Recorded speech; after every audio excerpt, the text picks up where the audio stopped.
ബാഹുബലി 1, ബാഹുബലി 2 എന്നൊക്കെ പറയുന്നത് പോലെ കുഴൽനാടൻ 1, കുഴൽനാടൻ 2, കുഴൽനാടൻ 3 എന്നൊക്കെ പറഞ്ഞ് വലിയ ഹൈപ്പോട് കൂടി വന്ന ബ്രഹ്മാണ്ഡ ആരോപണമായിരുന്നു മാത്യു കുഴൽനാടൻ മുഖ്യമന്ത്രിക്കെതിരെ ഉന്നയിച്ചത്. അതിന് വസ്തുതകളുടെ ഒരു പിൻബലവുമില്ല. ഉന്നയിച്ച 3 ആരോപണങ്ങൾക്കും വസ്തുതയുടെ ഒരു പിൻബലവുമില്ല എന്നാണ് തിരുവനന്തപുരത്തെ കോടതി കണ്ടെത്തിയിരിക്കുന്നത്. I could not find a single scrap of paper which supports this contention എന്ന് കോടതി എഴുതി വെച്ചിരിക്കുകയാണ്. അപ്പോൾ ഇത് സമ്പൂർണ്ണമായും ഉണ്ടയില്ല വെടിയായി പോയോ? എന്തായാലും ഇന്നത്തെ കേസിനെ സംബന്ധിച്ച് ഉള്ള തിരുവനന്തപുരത്തെ ഹൈക്കോടതിയുടെ വിധിയെ സംബന്ധിച്ചാണല്ലോ.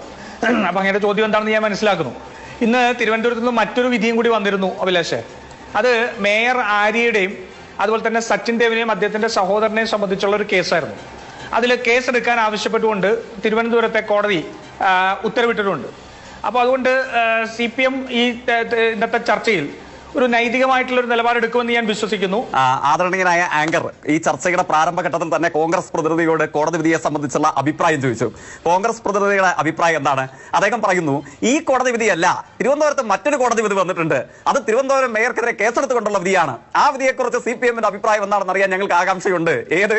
അങ്ങ് ഓർമ്മിക്കുന്നില്ലേ? എത്ര മാസക്കാലമായി കോൺഗ്രസ് നേതാവായ കോപ്പിയടിച്ച് ഡീബാർ ചെയ്യപ്പെട്ട നല്ല ഉജ്ജ്വലനായ വക്കീലും അയാളുടെ ഏറാമൂളികളായിട്ടുള്ള മറ്റു ചില സംഘാംഗങ്ങളും ഇങ്ങനെ മാധ്യമ സ്ഥാപനങ്ങൾ മുഴുവൻ കയറിയിറങ്ങി വായ്ത്താരിയിട്ട് നടന്നില്ലേ? ഇപ്പൊ ഞങ്ങൾ ശരിയാക്കും, ഇപ്പൊ ഞങ്ങൾ തലവെട്ടിയെടുക്കും, ഇപ്പൊ ഞങ്ങൾ പൂട്ടിക്കെട്ടും. കാലം എത്രയായി എന്റെ കോൺഗ്രസ് നേതാവേ? ഇതേപോലെ കോപ്പിയടിച്ച് ഡീബാർ ചെയ്തിട്ടില്ലാത്ത അന്തസ്സുള്ള വക്കീലന്മാർ വേറെ വല്ലവന്മാർ നിങ്ങളുടെ പാർട്ടിക്കുണ്ടോ? ഉണ്ടെങ്കിൽ അവന്മാരെ വിളിച്ചോണ്ട് വാ, എന്നിട്ട് കേസ് കൊടുക്കുക. അല്ലാതെ ഇതേപോലെ കോപ്പിയടിച്ച് ഡീബാർ ചെയ്യപ്പെട്ട് 4 നേരം വാർത്താ സമ്മേളനം നടത്തി ഇതാണ് ആ രേഖ എന്ന് പുലമ്പിക്കൊണ്ട് നടക്കുന്ന, ഡീബാർ ചെയ്തിട്ടില്ലാത്ത, കോപ്പിയടിക്ക് പിടികൂടിയിട്ടില്ലാത്ത അന്തസ്സുള്ള വക്കീലന്മാർ എല്ലാവരും ഉണ്ടെങ്കിൽ അവരെ കൊണ്ട് വാർത്താ സമ്മേളനം നടത്തി അതിന്റെ ന്യായവും വക്കാലത്തും എടുത്തിട്ട് ചർച്ചയിൽ വന്നിരിക്കുന്നതായിരിക്കും അല്പം കൂടെ അന്തസ്സ്. അങ്ങ് മനസ്സിലാക്കേണ്ടത് എന്താണ്?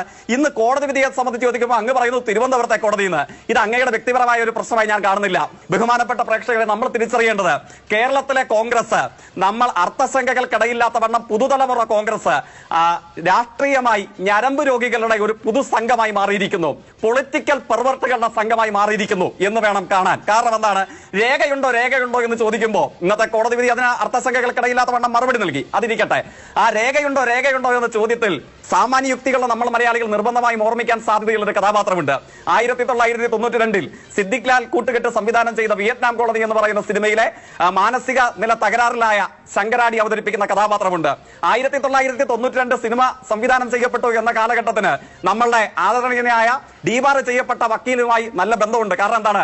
92 വിയറ്റ്നാം കോളനി സംവിധാനം ചെയ്യപ്പെട്ട കാലത്ത് അദ്ദേഹം കോതമംഗലം MA കോളേജിൽ കൂട്ടക്കോപ്പിയുടെ നടത്തി പ്രീ ഡിഗ്രി പരീക്ഷയിൽ കൈയോടുകൂടെ പിടിക്കപ്പെട്ട് MG സർവകലാശാലയിൽ ഡീബാർ ചെയ്യപ്പെട്ട കാലമാണ്.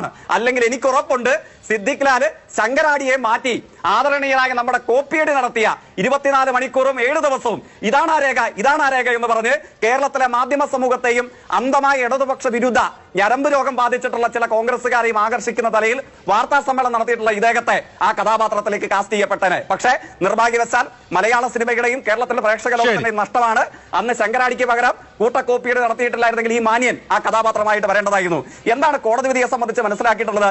ആ കോടതി വിധിയെ സംബന്ധിച്ച് ചോദിച്ചപ്പോൾ കോൺഗ്രസ് പ്രതിനിധിക്ക് തിരുവനന്തപുരം കോടതി നാണമുണ്ടോ? കോൺഗ്രസ് നേതാവേ, ഉടുമുണ്ട് പൊക്കി കേരളത്തിലെ വനിതാ സമൂഹത്തെ മുഴുവൻ കാണിച്ചു നടക്കുന്ന ഒരുത്തന്റെ വക്കാലത്തുമായിട്ട് മാതൃഭൂമി പോലെ ഒരു ന്യൂസ് ഫ്ലോറിൽ വന്നിരിക്കാൻ നാണമുണ്ടോ എന്ന് ഞാൻ മാത്രമല്ല ചോദിക്കുന്നത്, ഈ നാട്ടിലെ അന്തസ്സുള്ള മുഴുവൻ മലയാളികളുടെയും ചോദ്യമാണ്.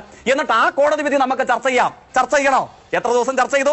ഇപ്പൊ എങ്ങനെയാണ് ആ ചർച്ച കേരളത്തിലെ മുഖ്യധാര മാധ്യമങ്ങളിൽ അപ്രത്യക്ഷമായി പോയത്? ഇതൊക്കെ അല്പം മര്യാദയോടുകൂടെ അന്ധമായ ഇടതുവിരുദ്ധയുടെ ഞരമ്പ് രോഗമില്ലാതെ ചിന്തിക്കാൻ കഴിവ് അവശേഷിക്കുന്നുണ്ടെങ്കിൽ നിങ്ങൾ തിരിച്ചറിയേണ്ടതാണ്. കോടതി വിധിയുടെ പ്രസക്തമായ ഭാഗം എന്താണ്? അങ്ങ് വായിച്ചില്ലേ? കോടതി വിധിയെ സംബന്ധിച്ച് അഭിഭാഷകനോട് ചോദിക്കുന്നുണ്ട്. ഡീബാർ ചെയ്യപ്പെട്ട കേരളത്തിലെ പ്രത്യേക പദവി ലഭിച്ച അഭിഭാഷകനോട് ചോദിക്കുന്നുണ്ട്. എന്താ ചോദ്യം? Page 27. It seems the complaint has no grievance regarding the alleged payments made to others.